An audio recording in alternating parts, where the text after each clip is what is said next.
if we develop enough emotional tools like that, where you understand offensive principles, you understand defensive principles, and I'm using that in jiu-jitsu, but again, in life as well, emotional awareness principles, emotional management principles, that when it doesn't matter what life throws at you, and you know, because the reality is the only thing that we can actually control are our actions and our attitude, and another one is and our gratefulness and thankfulness. That it's, I think we set ourselves up for failure sometimes by expecting and thinking that we can control people and scenarios when we can't. We ultimately, you can't control what someone else is going to do. You can't control what an organization is going to do, or what trends or market or whatever, you know, is going to happen. Welcome to the EQ Gangster podcast, where you will learn practical tools to grow your mental and emotional health and intelligence to be the best version of yourself, both at work and at home. It is real, raw, and transformational. The journey of emotional growth isn't easy, but it's worth it. I believe in you.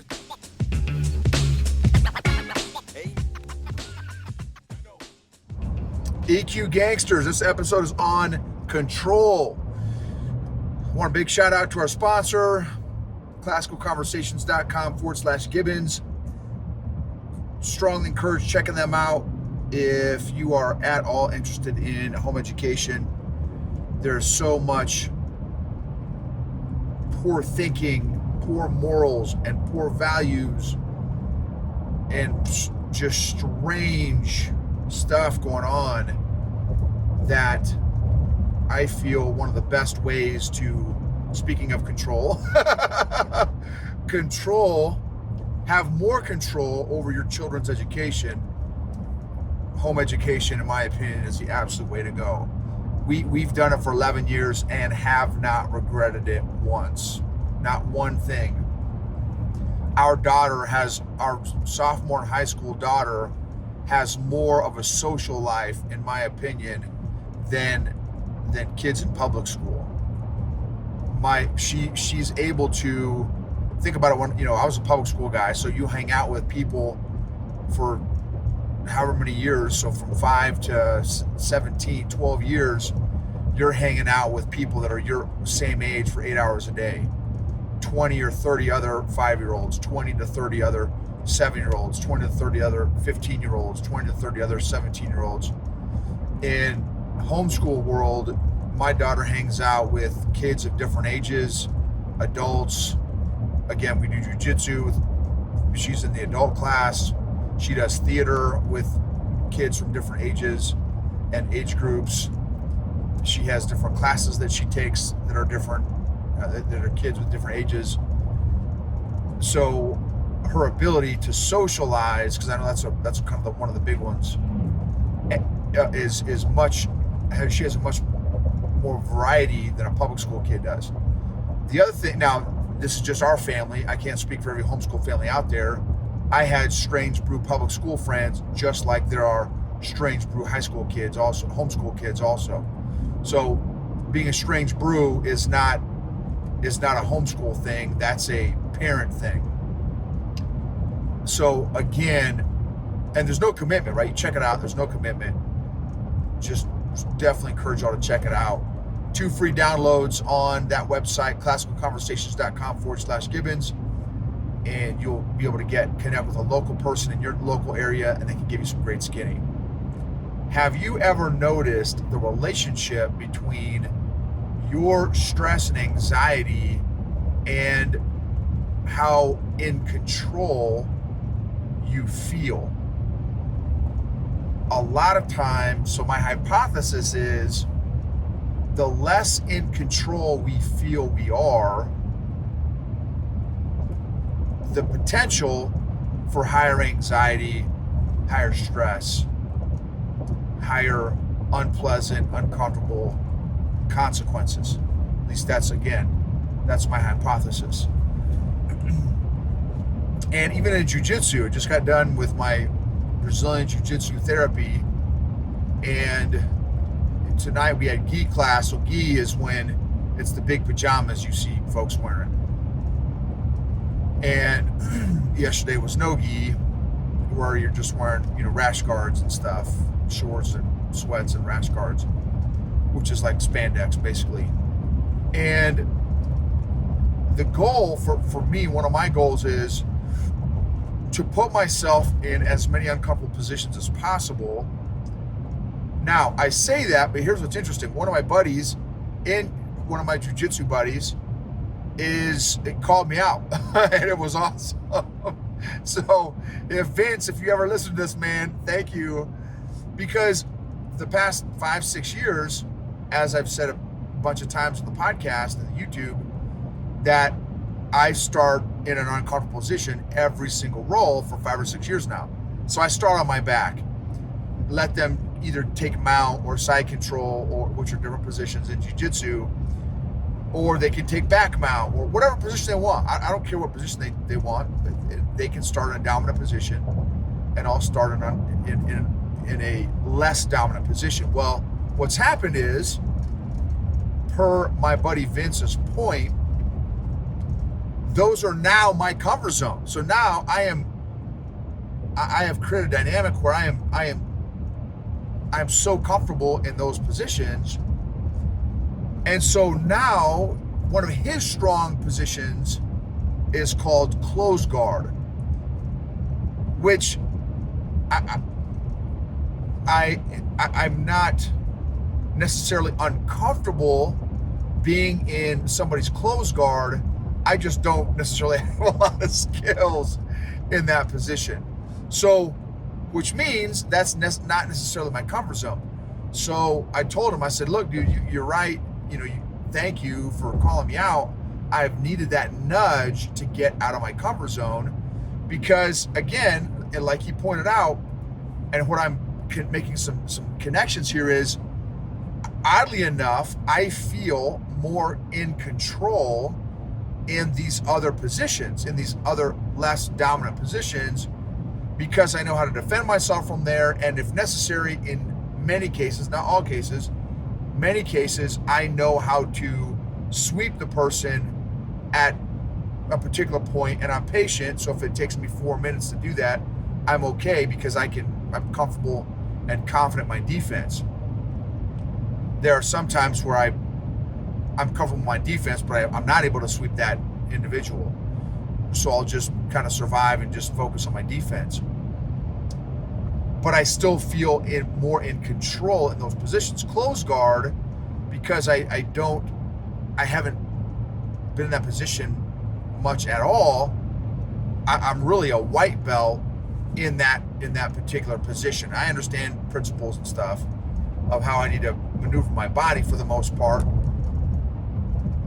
conceptually, but in terms of my muscle memory, maybe not as much. So I said, look, from now on, every time you and I roll, Vince, I want to be in your close guard to put me in an uncomfortable position, let you start in a dominant position for you, because that's his comfort zone, that's his kind of happy place.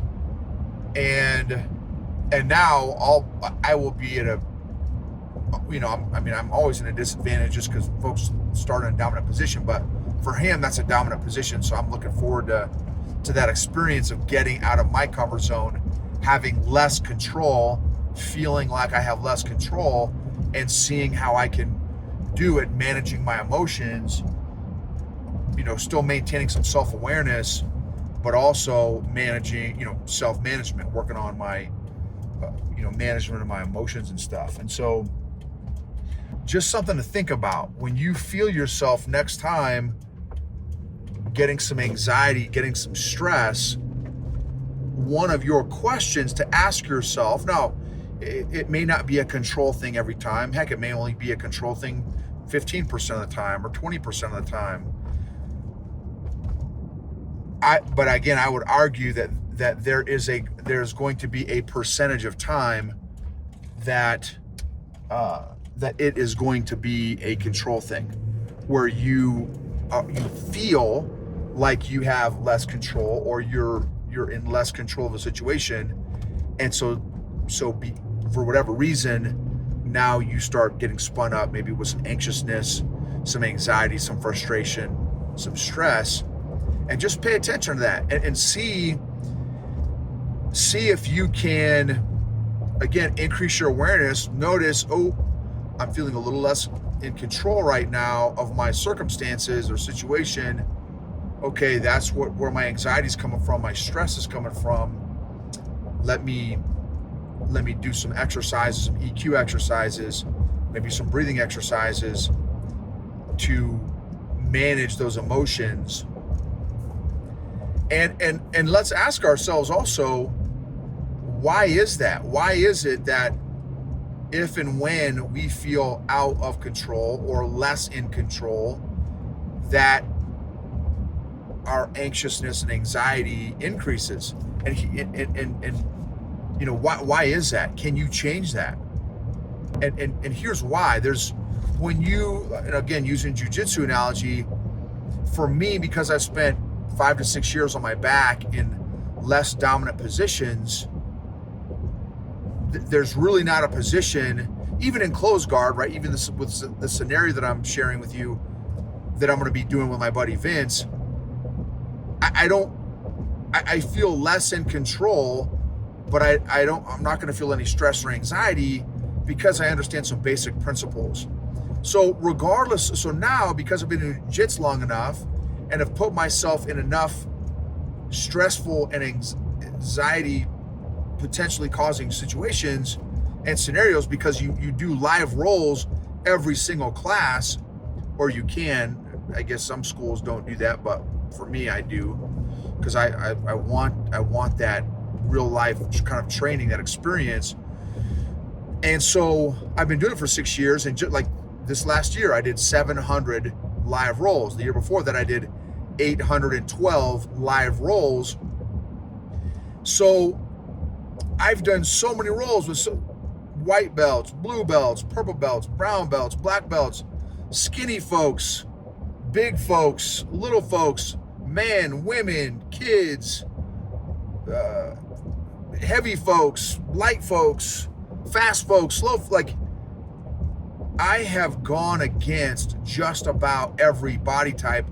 Just over New Year's, I rolled, actually before that, at Christmas time, just before Christmas time, I rolled with a guy who's 6'5", 350 pounds, 24-year-old national champion sumo wrestler, and a Brazilian Jiu Jitsu. He was either a blue belt or a purple belt, and flexible and fast at 6'5", 350 pounds. So, but I know enough about defense principles where I didn't stress out. I was like, oh, this is going to be no joke. You know, again, I want to work on my reality testing, right? I'm not, oh, this is going to be rainbows and unicorns. No, it's probably going to be brutal and not be a pleasant experience, but I'm not going to stress, because I've done a zillion rolls over the past 6 years, 6.5 years, so I'm not stressing. So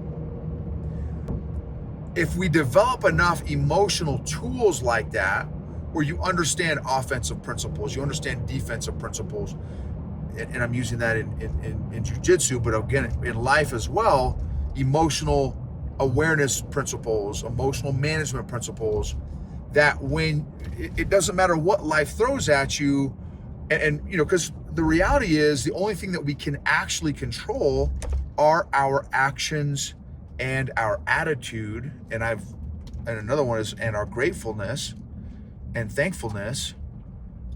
That I think we set ourselves up for failure sometimes by expecting and thinking that we can control people and scenarios when we can't. We ultimately, you can't control what someone else is going to do. You can't control what an organization is going to do, or what trends or the market or whatever, you know, is going to happen.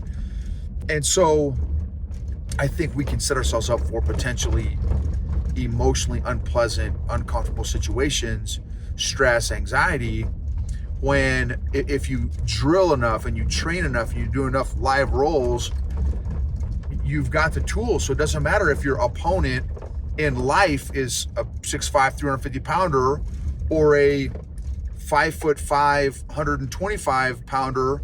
That's a Division I wrestler. I just went up against a wrestler yesterday who he's done jiu-jitsu 3 times, but I mean, he controlled me on the ground. He's 25, and I'm like, dude, you are moving amazingly. Now, he wasn't in a position to submit me. I was very comfortable. No, I wasn't stressing at all, but he did an amazing job at controlling my position. And I'm like, dude, how long did you wrestle? And he's like, yeah, I've been wrestling since I was a little kid. And so he knew how to control his body and therefore my body. And it was great experience. So I was not technically in control of what my opponent was going to do, but I could control my defensive moves and my defensive principles where I was not stressed out, or, I did not get any anxiety or anxiousness. So what tools do you need to develop and learn and acquire from an emotional standpoint so that you don't let your emotions control you, so that you can be aware of them, acknowledge them, identify them, process them, and manage them so that they don't control you? They can inform you, not control you. Big difference there. So think about that. How does the perceived, and here's the thing, another thing to just check out.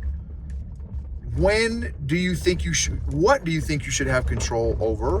When do you think you should be in more control?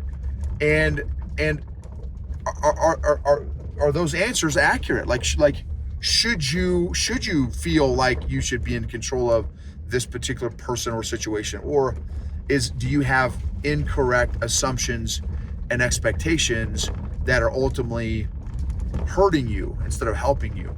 So something to chew on and think about there, that side of it. But then the other side of it is, again, can you develop enough tools, again, emotional tools, so that it doesn't matter if you're going up against a big giant guy or a little guy or a faster lady or a slower lady or whatever the speed is, you know enough life principles, emotional principles that, hey, sweet, okay, I can, hey, depression, sadness, anger, frustration, joy, happiness, sadness, I know how to roll with each one of you, and I'm cool with that. You guys are long time friends, right? We felt all those emotions throughout our lives. Why do we need to get, oh no, it's sadness again, I'm so bummed? No, it's, hey, sadness is my buddy. I've been sad before. Hey, sadness, what's up? What are you here to teach me? What can I learn from you today, sadness? Oh, I'm feeling a little depressed. I'm feeling a little frustrated, a little anxiousness, a little anger. Hey, I see you, anxiousness. I see you, frustration. Got it. Okay, let's hang out for a little bit. Let's do a little live roll. Okay, sweet. We did a little 3-minute, 5-minute live roll. All right, awesome. Thanks. Now let me move on to the next opponent or the next friend that I'm going to roll with. Because even all my opponents that I roll with on a regular basis at the gym, they're all friends of mine. You know what I mean? I'm not trying to hurt my opponent. So same thing with our emotions. Our emotions, we're going to feel them forever, the rest of our lives. There's no sense in trying to ignore them or stuff them. Let's befriend them. And I'm telling you, one of my other jiu-jitsu buddies, she's awesome. Blue belt, 3 or 4 stripes.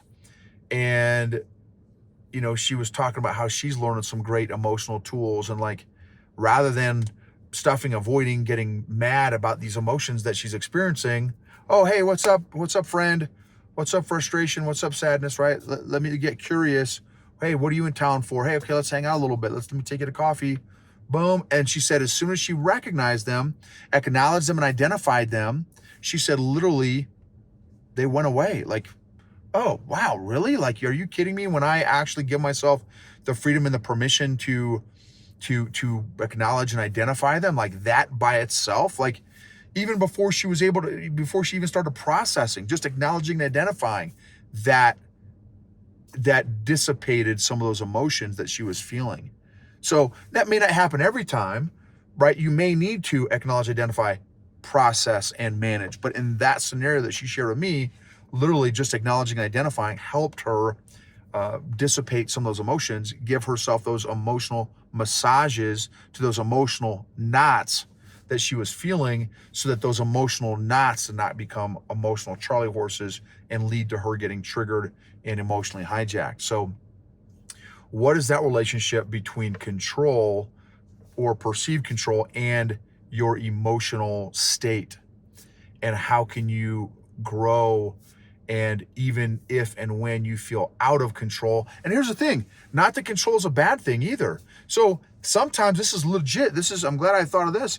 This is sometimes what I'll do. If I'm feeling a little bit, I'm feeling a little anxious, I'm feeling a little bit out of control, I will literally go find something. I'll go fold some laundry. I'll go fold some clothes. I'll go put some, shoes that are out of place. I'll put them in place. So there's some trash in the house I need to go pick up and put in the trash can, or some dishes, put the dishes in the dishwasher, or, put the forks in the right spot, or whatever. Just somehow get some control, get some order. And just by getting a little feeling of, okay, I'm got control of my little space here. Okay, sweet. All right. That gives me a little bit of some emotional space, some emotional bandwidth, some emotional capacity, some emotional agility back once I take some of those steps. That's another really helpful tool that I'm glad I thought of there at the end there that I do. And I'm even aware of that little exercise that I do as well, that's also very helpful. And it may not be for you, but, cleaning something, organizing something, folding something, doing 5 push-ups, doing some jumping jacks, something, organizing the refrigerator, just anything that can give you a little bit of control over your space can also be a great tool. Your breathing, controlling your breathing, right? In 4 seconds, hold 4 seconds, out 4 seconds. That's another great tool. Do that 4 times. That's another thing that you can control, your breathing. So thank you for, again, being a part of the journey. Check out Lima Charlie Network. Is also a great group of podcasters, military connected or active duty or veteran podcasters as well. Lima Charlie Network. That's a great resource as well for you all. And thank you. I'd really mean a lot if you would just take 15, 20 seconds to leave a review, a rating and a review of the podcast. If you're on YouTube, thank you. If there's an episode that really stands out, I shared a couple powerful episodes from last year with a couple folks today on a coaching cohort today. Brooks Gibbs episode and Michael Bungay Stanier episode. Those 2 episodes were really, there's some really excellent content in there. I mean, all the folks, the guests that I have share some really good stuff, but those 2 were 2 that stood out today that I recommended to a handful of folks today on this coaching cohort. So thank you all. Emotionally healthy people help heal other people emotionally. Emotionally healthy leaders create emotionally healthy cultures and organizations, which lead to optimized outcomes, engagement, and performance.